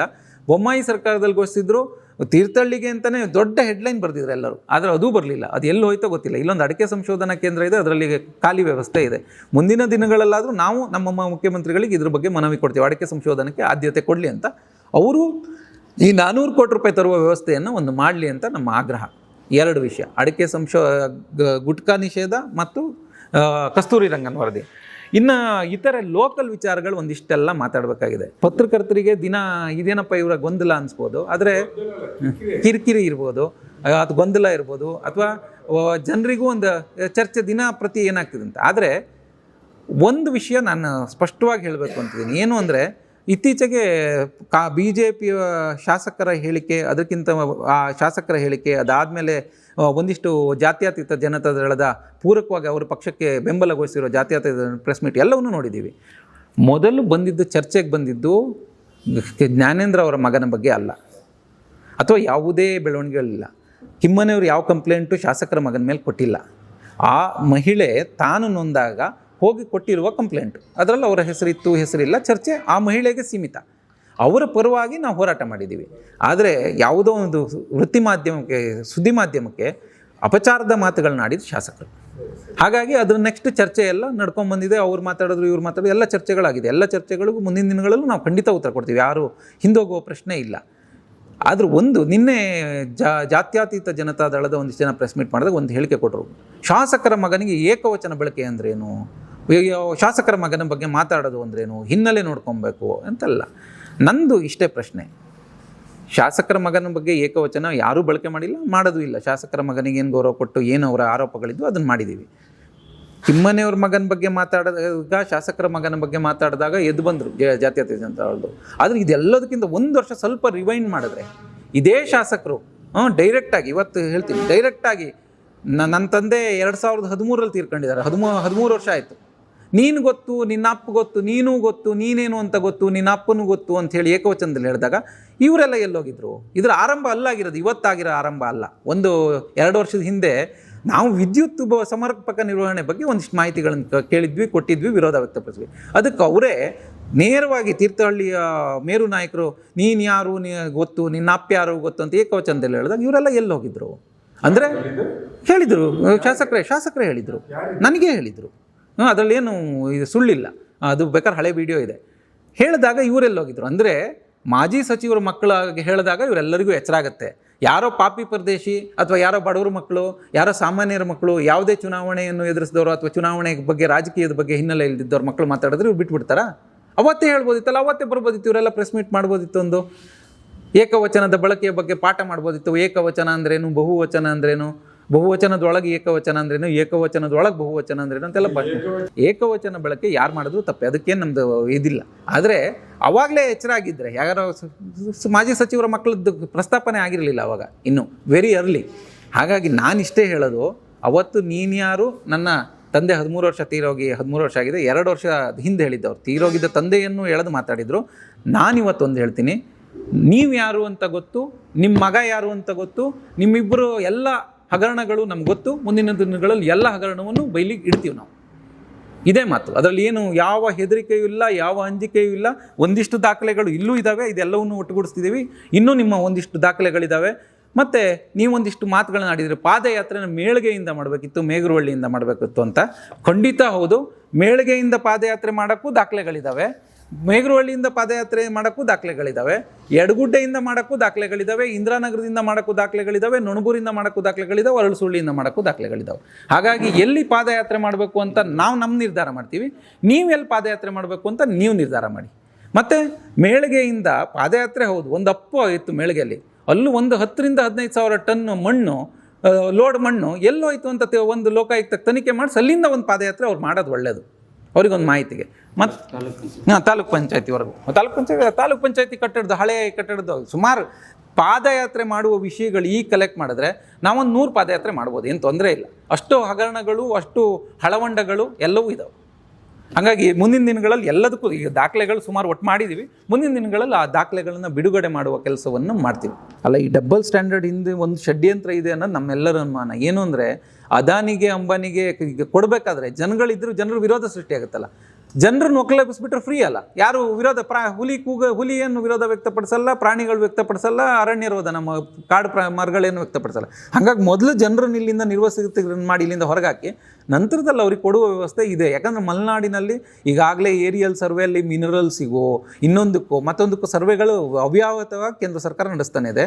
ಕಸ್ತೂರಿ ರಂಗನ್ ವರದಿಯ ಫೈನಲ್ ನೋಟಿಫಿಕೇಶನ್ ನೋಡಿದ್ರೆ ಈ ಅನುಮಾನ ನಮಗೆ ಖಂಡಿತ ಇದೆ. ಯಾಕಂದರೆ ಅದಾನಿಗೂ ಅಂಬಾನಿಗೂ ಇದನ್ನು ಹಂಚಕ್ಕಾಗಿ ಈ ವ್ಯವಸ್ಥೆ ಆಗ್ತಿದೆ. ಹಾಗಾಗಿ ಇದ್ರ ವಿರೋಧನ ಅವ್ರು ವ್ಯಕ್ತಪಡಿಸಿದ್ರೆ ಹಳ್ಳಿಗೆ ಹೋಗಿ ವಿರೋಧವನ್ನು ಸೃಷ್ಟಿ ಮಾಡುವ ತಾಕತ್ತು ಯುವ ಕಾಂಗ್ರೆಸ್ಗಿದೆ, ಅದು ಖಂಡಿತ ಮಾಡುತ್ತೆ. ಅಲ್ಲ, ಏನಂದರೆ ನಾನು ನಿನ್ನೆ ಅದನ್ನೇ ಓದ್ತಾ ಇದ್ದೆ, ಒಂದು ಅನುಷ್ಠಾನಕ್ಕೆ ಪೂರಕವಾಗಿ ಮಾತ್ರ ನಿರ್ವಹಿಸ್ಬೋದು ಬಿಟ್ಟರೆ ರಾಜ್ಯ ಸರ್ಕಾರಕ್ಕೆ ಇದರಲ್ಲಿ ಅಧಿಕಾರಗಳು ಅತಿ ಹೆಚ್ಚಿಲ್ಲ. ಅನುಷ್ಠಾನಗೊಳಿಸೋದು, ಅನುಷ್ಠಾನವನ್ನು ವಿರೋಧಿಸ್ಬೋದು. ಈಗಾಗಲೇ ರಾಜ್ಯ ಸರ್ಕಾರ ತನ್ನ ಸ್ಟ್ಯಾಂಡನ್ನು ಹೇಳಿದೆ. ಮಾಧವ್ ಗಾಡ್ಗಿಲ್ ವರದಿಲ್ಲೂ ಎಲ್ಲ ರಾಜ್ಯ ಸರ್ಕಾರಗಳ ವಿರೋಧ ಸೃಷ್ಟಿ ಆದಮೇಲೆ ಕೇಂದ್ರ ಸರ್ಕಾರ ಹೊಸ ಕಮಿಟಿಯನ್ನು ಸೃಷ್ಟಿ ಮಾಡಿದ್ದು, ಹೌದಾ? ಈಗ ಇದರಲ್ಲೂ ನಾವು ರಾಜ್ಯ ಸರ್ಕಾರ ಕ್ಲಿಯರಾಗಿ ರಿಜೆಕ್ಟ್ ಮಾಡ್ತಿದ್ದೀವಿ ಅಂತನಿದ್ರೆ ಮತ್ತು ಜನ ಹೋರಾಟಕ್ಕೆ ಮುಂದಿನ ಬೆಳವಣಿಗೆ ಏನಾಗುತ್ತೆ? ರಾಜ್ಯ ಸರ್ಕಾರದ ಮಾತು ಕೇಳದೆಯೇ ಅನುಷ್ಠಾನ ಮಾಡಿಕೊಟ್ರೆ ಜನ ಹೋರಾಟ ಸೃಷ್ಟಿಯಾಗುತ್ತೆ. ಅದ್ರ ಮೇಲೇನಿಲ್ಲ. ಇದು ನಮ್ಮೂರು, ನಾವು ಕಟ್ಟಿದ ನಾವು ಬೆಳೆಸ್ಕೊಂಡ ಅರಣ್ಯ, ನಾವು ಬದುಕಿದ ಜಾಗ, ಇದನ್ನು ಉಳಿಸ್ಕೊಳ್ಳುವ ಹೋರಾಟ ನಾವು ಖಂಡಿತವಾಗಿ ಕ್ಲಿಯರಾಗಿ ಉದಯ ಲಲಿತದ್ದು ಆರ್ಡ್ರ್ ನಾನು ಈಗ ಹೇಳಿದೆ ಮೊದಲು, ನೀವು ಬಂದೋಕ್ಕಿಂತ ಮುಂಚೆ ಅವ್ರು ಏನು ಹೇಳಿದ್ರು ಅಂದರೆ, ನಿಮಗಿನ್ನೂ ಈ ಫೈನಲ್ ಡ್ರಾಫ್ಟು ಕೇಂದ್ರ ಸರ್ಕಾರ ಸಲ್ಲಿಸಿಯೇ ಇಲ್ಲ, PIL ಅನ್ನು ರದ್ದು ಮಾಡಿ ಅಂತ ಕೇಳಿದವ್ರು ಹಾಕಿರೋದಕ್ಕೆ ಸಲ್ಲಿಸಿದ ಮೇಲೆ ಇಲ್ಲಿ ಚರ್ಚೆ. ಉದಯ ಲಲಿತ್ ಡಿಸಿಷನಲ್ಲಿ ಕ್ಲಿಯರಾಗಿ ಮೆನ್ಷನ್ ಮಾಡ್ಯಾರೆ, ಇದು ಯಾವುದು ನಮಗೆ ಸಬ್ಮಿಷನ್ನೇ ಆಗಿಲ್ಲ, ನಮಗೆ ಸಬ್ಮಿಷನ್ ಆದ್ರೆ ಮಾತ್ರ ಇಲ್ಲಿ ಚರ್ಚೆ ಅಂತ ಅವರು ರಿಜೆಕ್ಟ್ ಮಾಡ್ಯಾರ. PILನ ರಿಜೆಕ್ಟ್ ಮಾಡ್ಯಾರೆ. ಅಲ್ಲ, ಸಬ್ಮಿಷನ್ ಏನೇ ಆದರೂ ಸೆಂಟ್ರಲ್ ಗೌರ್ಮೆಂಟ್ಗೆ ಸಬ್ಮಿಷನ್ ಆಗಿದ್ಬಿಟ್ರೆ ಕೋರ್ಟ್ ಅಂಗಳಕ್ಕಲ್ಲ. ನಾನೇನು ಹೇಳ್ತೀನಿ, ಇದು ಕೋರ್ಟ್ ಅಂಗಳಕ್ಕೆ ಹೋಗೇ ಇಲ್ಲ. ಇನ್ನು ಕ್ಲಿಯರಾಗಿ ಜಡ್ಜ್ ಮೆನ್ಷನ್ ಮಾಡಿದ್ದಾರೆ 3 ಲೈನ್ ಆರ್ಡ್ರಲ್ಲಿ, ನಮ್ಮ ಈಗ ಸುಪ್ರೀಂ ಕೋರ್ಟಿನ ಸಬ್ಮಿಷನ್ ಆಗದೆ ನಾವು ಇದ್ರ ಬಗ್ಗೆ ಯಾವ ಚರ್ಚೆನೂ ಮಾಡಲ್ಲ, ಸುಪ್ರೀಂ ಕೋರ್ಟಿಗೆ ಇನ್ನೂ ಸೆಂಟ್ರಲ್ ಗೌರ್ಮೆಂಟ್ ಸಬ್ಮಿಷನ್ನೇ ಮಾಡಿಲ್ಲ ಅಂತ. ಹಂಗಾಗಿ ಈಗ ಸುಪ್ರೀಂ ಕೋರ್ಟ್ಗಲ್ಲ ನಾವು ಆಗ್ರಹ ಮಾಡಬೇಕಾದ್ರೆ, ಸೆಂಟ್ರಲ್ ಗೌರ್ಮೆಂಟ್ಗೆ ಆಗ್ರಹ ಮಾಡಬೇಕು. ಸೆಂಟ್ರಲ್ ಗೌರ್ಮೆಂಟೇ ಇದನ್ನು ಕರೆಕ್ಷನ್ಸು, ರಿಜೆಕ್ಷನ್ಸು, ಆಕ್ಸೆಪ್ಟೆನ್ಸು ಅಥವಾ ಏನು ಮಾಡಬೇಕಾದ್ರೂ ಅದನ್ನು ಕೇಂದ್ರ ಸರ್ಕಾರ ಮಾಡಬೇಕು. ಕೇಂದ್ರ ಸರ್ಕಾರ ಮಾಡಬೇಕು ಅಂದರೆ ಯಾರು? ಮೋದಿ ಸರ್ಕಾರ ಮಾಡಬೇಕು. ಮೋದಿ ಸರ್ಕಾರಕ್ಕೆ ಆಗ್ರಹ ಪಡಿಸ್ಬೇಕು ಅಂತ ಆದರೆ ಇವರು ಇಲ್ಲಿ ಹಳ್ಳಿಲಿ ಹೋಗಿ ಮಾಡೋದಕ್ಕಿಂತ ಹೆಚ್ಚಾಗಿ ಕೇಂದ್ರ ಸರ್ಕಾರಕ್ಕೆ ಹೋಗಿ ಹೇಳಿ ಫಸ್ಟು, ಅಲ್ಲಿಂದ ನಮಗೆ ನ್ಯಾಯ ಕೊಡಿಸ್ಲಿ ಅಂತ ಕೇಳ್ತೀವಿ. ಅಲ್ಲ, ಕಾಂಗ್ರೆಸ್ ಹೋರಾಟ, ಮುಖಂಡರ ಹೋರಾಟ ಅನ್ನೋಕ್ಕಿಂತ ಮಲೆನಾಡಿನ ಜನರ ಹೋರಾಟವಾಗಿ ಅದು ರೂಪುಗೊಂಡ್ರೆ ಒಂದು ನ್ಯಾಯ ಸಿಗುತ್ತೆ. ಖಂಡಿತ ಅದಕ್ಕೆ ಕಾಂಗ್ರೆಸ್ ಬೆಂಬಲ ಕೊಡುತ್ತೆ. ಮಲೆನಾಡಿನ ಜನರ ಹೋರಾಟ, ಯಾಕಂದರೆ ಮಲೆನಾಡಿನ ಜನರಿಗೆ ಯಾವ ಮಾಹಿತಿಯ ಕೊರತೆನ ಸೃಷ್ಟಿ ಮಾಡ್ತೀಯಾರಾ, ಎಲ್ಲೋ ಒಂದು ಕಡೆ ಕಂದಕ ಸೃಷ್ಟಿ ಮಾಡ್ತೀಯಾರಾ ಎಲ್ಲ ವಿಷಯದಲ್ಲೂ ಅನ್ನೋದೊಂದು ನಂಗೆ ಡೌಟ್ ಇದೆ. ಯಾಕಂದರೆ ಮುಂದಿನ ಭವಿಷ್ಯ ನಮ್ದು ಹೆಂಗೆ ಅಂದರೆ, ಓದ್ದವರೆಲ್ಲ ಈಗ ನಗರಕ್ಕೆ ಶಿಫ್ಟ್ ಆಗ್ತಿದ್ದಾರೆ. ಈಗ ನೆಕ್ಸ್ಟ್ ನೀವು ಮೊನ್ನೆ ರ್ಯಾಂಕ್ ಬಂತು ಅಂತ ನೀವು ಅವಾರ್ಡ್ ತಗೊಂಡಿದ್ದು ಸರಿ ಚಾಲು, ಆದರೆ ನೆಕ್ಸ್ಟ್ ನಿಮ್ಮ ಮಕ್ಕಳು ಇಲ್ಲಿ ಇರ್ತಾರ ಅನ್ನೋ ಪ್ರಶ್ನೆ ಉಳಿಯುತ್ತೆ. ನನ್ನ ಮಕ್ಕಳು, ನಿಮ್ಮ ಮಕ್ಕಳು, ಎಲ್ಲರ ಮಕ್ಕಳು ಮಲೆನಾಡಲ್ಲಿ ಉಳಿತಾರ ಅನ್ನೋ ಪ್ರಶ್ನೆ ಇದೆ. ಮಲೆನಾಡಲ್ಲಿ ಉಳಿಯುವ ಒಂದು ವೇದಿಕೆ ಸಿದ್ಧ ಮಾಡಬೇಕಲ್ಲ. ಶರಾವತಿದು 8,500 ಎಕರೆ ಡಿನೋಟಿಫೈ ಆಗೋಕ್ಕೆ ಎಲ್ಲ ದಾಖಲೆಗಳು ಸಿದ್ಧ ಆಗಿ, ಎಲ್ಲ ಪೂರಕವಾಗಿ CCF ಎಲ್ಲರದ್ದು ಮೀಟಿಂಗ್ ಮಾಡಿಸಿ, ಪ್ರತಿ ಸರಿ ಜಿಲ್ಲೆಗೆ ಬಂದಾಗಲೂ ಜಿಲ್ಲಾ ಮಂತ್ರಿಗಳು ಆ ಮೀಟಿಂಗನ್ನು ಖಂಡಿತವಾಗಿ ಮಾಡ್ಯಾರೆ. ಈಗ ಎಲ್ಲವೂ ಆಗಿ ಎಷ್ಟು ಅದೊಂದು ಸ್ಪೆಸಿಫಿಕ್ ಇಷ್ಟು ಎಕರೆ ನೋಟಿಫೈ ಆಗಬೇಕು ಅಂತ ಕಂಪ್ಲೀಟ್ ಅರಣ್ಯ ಇಲಾಖೆಯಿಂದ, ಕಂದಾಯ ಇಲಾಖೆಯಿಂದ ವರದಿ ಸಿದ್ಧಾಗಿದೆ. ಮುಂದಿನ ತಿಂಗಳಲ್ಲಿ ಸಬ್ಮಿಷನ್ ಆಗ್ತಿದೆ. ಒಂದು ಪಾಯಿಂಟು. ಎರಡನೇದು, ನಾವು ಹೇಳಿದ್ದು ಹೌದು, ಆದರೆ ನಾವು ಯಾರು ಬಗರುಕುಂ ಸ್ಯಾಂಕ್ಷನ್ ಆದವರಿಗೆ ರದ್ದು ಮಾಡಿ ಅಂತ ಲೆಟ್ರ್ ಬರೆದಿಲ್ಲ. ಅದನ್ನು ಬರೆದಿರೋರು ಇಲ್ಲಿಯ ಶಾಸಕರು. ಈಗಾಗಲೇ ಇನ್ನು 179 ರೈತರಿಗೆ ನೋಟಿಸ್ ಬರೋಕ್ಕೆಲ್ಲ ಸಿದ್ಧ ಆಗಿದೆ. ಅದು ಮುಂದಿನ ದಿನಗಳಲ್ಲಿ ಬರೋ ಪ್ರಕ್ರಿಯೆ ಏನಿದೆ ಅದು ತಡೆಯುವ ಪ್ರಕ್ರಿಯೆ ಮಾಡ್ತಿರೋದು ಕಾಂಗ್ರೆಸ್ ಅವರು. ಹಾಗಾಗಿ 2000 ಇದುವರೆಗೆ ಬಗರುಕುಂ ಯಾವುದೇ ಸ್ತರದಲ್ಲಿರಲಿ, ಕಾನೂನಿನ ಆಚೆ ಈಚೆ ಏನಾರು ಇರಲಿ, ಬಡ ರೈತರಿಗೆ ಬಗರುಕುಂ ಸಿಗಬೇಕು, ಬಗರುಕುಂ ಹಕ್ಕು ಸಿಗಬೇಕು ಅನ್ನುವ ಸಿದ್ಧಾಂತ ಕಾಂಗ್ರೆಸ್ ಅವ್ರದ್ದು. ಯಾವತ್ತು ಸಣ್ಣ ದಾಖಲೆಯನ್ನು ನೀವು ರದ್ದು ಮಾಡಿ ಅಂತ ಬರೆದಿರುವ ಲೆಟರ್ಗಳ ದಾಖಲಾತಿ ಇಲ್ಲ. ಆದರೆ ಇಲ್ಲಿ ಶಾಸಕರು ನೇರವಾಗಿ 179 ರೈತರದ್ದು ಈಗಾಗಲೇ ಬಂದಿದೆ. ಮುಂದಿನ ದಿನಗಳಲ್ಲಿ 10,000 ಕುಟುಂಬಗಳಿಗೆ ತೊಂದರೆ ಆಗುತ್ತೆ ಅಂದರು ಕಿಮ್ಮನೆಯವರು. ಅದು ಕರೆಕ್ಟ್ ಇದೆ. ಯಾಕೆ ಅಂದರೆ ಈಗ ಇಷ್ಟು ಕಾನೂನಿನ ತೊಡಕೆ ಎಲ್ಲರೂ ಇದೆಯಾ, ಅವ್ರನ್ನ ಕಾನೂನಿನ ಅಡಿಯಲ್ಲಿ ರದ್ದಾಗಿಲ್ವಾ, ಸೊಪ್ಪಿನ ಬೆಟ್ಟ ಆಗಿದೆಯಾ, ಗೋಮಾಳ ಆಗಿದೆಯಾ, ಇದಾಗ್ತಿತ್ತ ಅಂತ ಇವ್ರು ಕ್ಲಾರಿಫಿಕೇಶನ್ ಕೇಳಿದಾಗ ಮುಂದೆ ಇಡೀ ಎಲ್ಲ ಬಗರುಕುಂ ರೈತರ ಸ್ಯಾಂಕ್ಷನಿಗೂ ಬರುತ್ತೆ. ಆವಾಗಲೂ ಸಣ್ಣ ಪುಟ್ಟ ಕಾನೂನು ತೊಡಕಿದ್ದೇ ಇರುತ್ತೆ. ಅದಕ್ಕೆ ನನ್ನ ಮನವಿ ಜರ್ನಲಿಸ್ಟ್ಸಿಗಿಷ್ಟೇ, ಅದ್ರ ದಾಖಲೆ ಇದೆ, ದಯವಿಟ್ಟು ಬಹಿರಂಗಪಡಿಸಿ. ನೀವೇ ಆರ್ಟಿಕಲ್ ಬರೀರಿ, ಯಾವ ಶಾಸಕರು ನೇರವಾಗಿ ಬಗರುಕುಂ ರೈತರ ವಿರುದ್ಧ ನಿಂತಿದ್ದಾರೆ ಅನ್ನೋದಕ್ಕೆ ಗಮನಕ್ಕೆ ತನ್ನಿ. ಮಾತಾಡಿದರೆ ಏನು ತೊಂದರೆ ಆಗ್ತಿರ್ಲಿಲ್ಲ. ಇಲ್ಲಿ ಮಾತಾಡಿದ್ರೆ, ಈಗ ನಾವು ಮಾತಾಡಿದ್ವಿ, ಅವರು ಮಾತಾಡಿದ್ವಿ, ಯಾವ ತೊಂದರೆ ಇರಲಿಲ್ಲ. ಲೆಕ್ಕಪತ್ರ ಸಮಿತಿಯ ಅಧ್ಯಕ್ಷರು ತನಿಖೆ ಮಾಡಿ ಅಂತ ಬರೆದ್ರಲ್ಲ. ಜಗತ್ತಲ್ಲಿ ಒಂದು ನ್ಯಾಯ ಇದೆ, 100 ಅಪರಾಧಿಗಳಿಗೆ ಶಿಕ್ಷೆ ಆಗದಿದ್ರು ಪರವಾಗಿಲ್ಲ, ಒಬ್ಬ ನಿರಪರಾಧಿಗೆ ಶಿಕ್ಷೆ ಆಗಬಾರ್ದು ಅಂತ. ಇಲ್ಲಿ ಒಬ್ಬ ಅಪರಾಧಿ ಇದ್ದಾನೆ ಅಂತೇಳಿ 100 ನಿರಪರಾಧಿಗಳಿಗೆ ಶಿಕ್ಷೆ ಮಾಡಕ್ಕೆ ಹೊರಟ್ರೆ ಇದು ನ್ಯಾಯ ಅಲ್ಲ. ಒಂದು ನಿಮಿಷ, ನಾನು ಇದು ಕ್ಲಾರಿಫೈ ಮಾಡ್ತೀನಿ. ಚರ್ಚೆ ಮಾಡ್ಬೋದು, ತಡೆಯುವ ಪ್ರಯತ್ನ ನಾವು ಮಾಡ್ತೀವಿ. ಆದರೂ ಒಬ್ಬ ಶಾಸಕರು, ಹೊಣೆ ಅರಿತ ಶಾಸಕರು, ಬಗರುಕುಂ ಮೇರು ಪ್ರಾಬ್ಲಮ್ ಇರುವಂತಹ ವಿಧಾನಸಭಾ ಕ್ಷೇತ್ರವನ್ನು ಪ್ರತಿನಿಧಿಸೋರು 179 ರೈತರದ್ದು ಬಗರುಕುಂ ರದ್ದಾಗಕ್ಕೆ ಬಂದಾಗ ರದ್ದಾಗಲಿ ಅಂತ ಹಾರೈಸಿದ್ರೆ ಅದು ನ್ಯಾಯನಾ? ಒಬ್ಬರು ಯಾರೋ ಇರ್ಬೋದಪ್ಪ, ಈಗ ಒಬ್ಬರು ಅಲ್ಲ, ಈಗ ಹುಡುಕಿದ್ರೆ ಅವ್ರು ಎಡಬಲದಲ್ಲೂ ಇರ್ತಾರೆ. 20 ಎಕರೆ ಪಕ್ಕ 5 ಎಕರೆ ಸ್ಯಾಂಕ್ಷನ್ ಮಾಡಿಸ್ಕೊಂಡವರು ಅವರೇ ಇದ್ದಾರೆ. ಅವರೇ ಇರ್ಬೋದು. ಇದು ಹೆಂಗೆ ಅಂದರೆ, ಮೊನ್ನೆ ಶಾಸಕ ಒಂದು ಹೇಳಿಕೆ ಕೊಟ್ರಲ್ಲ, ಕಿಮ್ಮನೆ ರತ್ನಾಕರ್ ಅವ್ರ ಮಗ ಅವ್ರ ಜೊತೆ ಇಲ್ಲ, ನನ್ನ ಮೊಮ್ಮಗ ನನ್ನ ಜೊತೆ ಇದ್ದಾನೆ. ಹೌದು, ಖಂಡಿತ ಕರೆಕ್ಟ್ ಇದೆ. ಆದರೆ ಎಲೆಕ್ಷನ್ ಅಫಿಡವಿಟ್ ತೆಗೀರಿ. ಎಲೆಕ್ಷನ್ ಅಫಿಡವಿಟಲ್ಲಿ ನಾನು ಡಿಪೆಂಡೆಂಟ್, ನನ್ನ ಹೆಂಡತಿ ಮಾತ್ರ ಅಂತ ಬರ್ದಿದ್ದಾರೆ. ಮಗಂದು ಆಸ್ತಿ ಎಲ್ಲಿ ಮೆನ್ಷನ್ ಮಾಡ್ಯಾರೆ?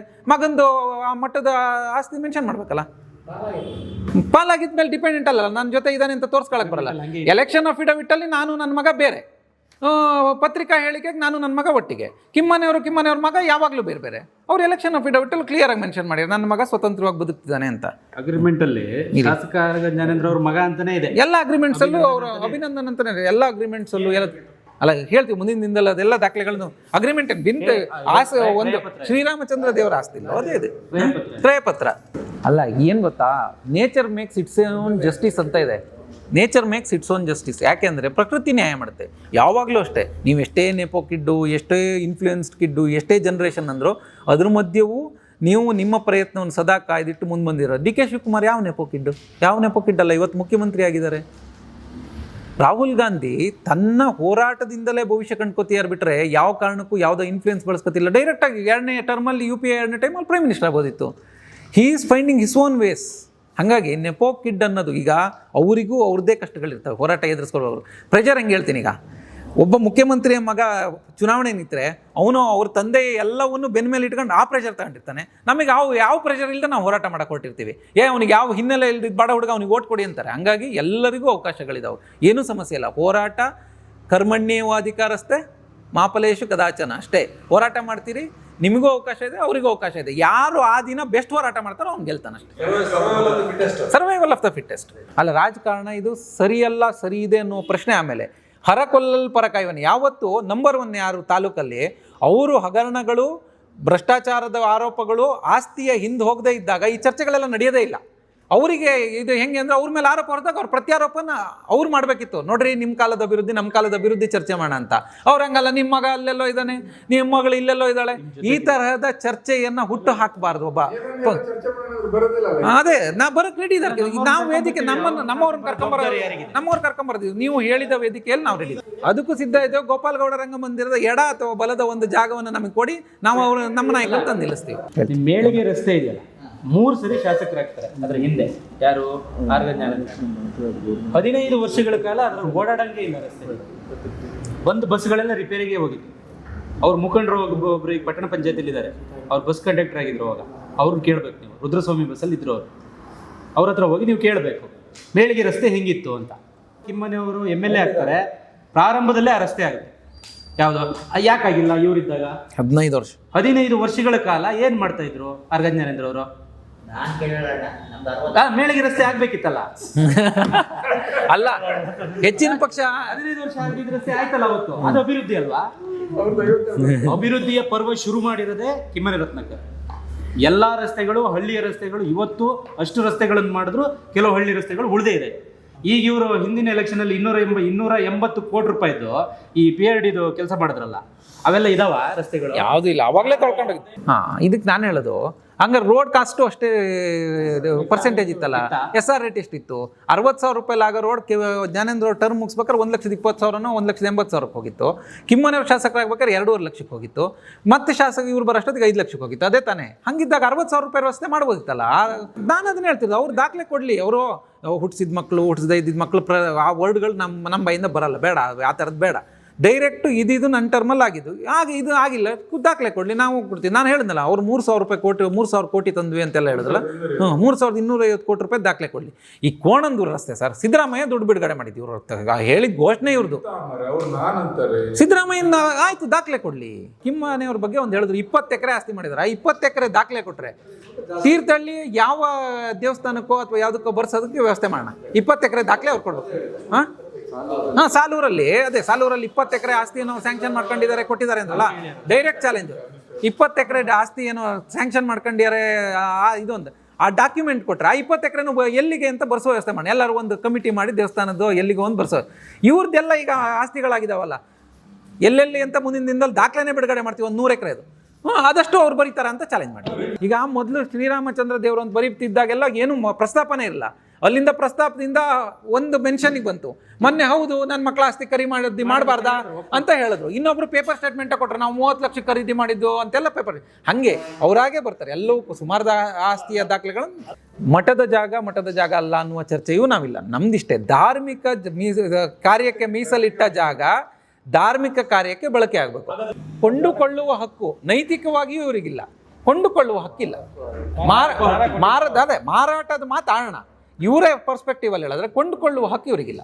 ನಾನು ಹೌದು, ಅಶ್ವಲ್ ಹೌದು, ಪೂರ್ಣೇಶ್ ಹೌದು. ಪೂರ್ಣೇಶಿಂಗ್ ಹೇಳಿದ್ರು ಅವ್ರು ಔಷಧಿ ಹೊಡ್ಸಿಲ್ಲ ಅಂತ. ಪಾಪ ಕೊನೆಗಾರ ಬಂದಿದ್ದ, ಮೊನ್ನೆ ಕರೆಸಿದ್ವಿ, ಕೊನೆಗಾರನೂ ಬಂದಿದ್ದ, ಕೊನೆಗಾರನೇ ಹೇಳಿಕೆ ಕೊಡ್ತಿದ್ದ. ಈ ಥರ ಕರ್ಕೊಂಡ್ಬಂದು ಹೇಳಿಕೆ ಕೊಡ್ಬೇಕಾಗುತ್ತೆ.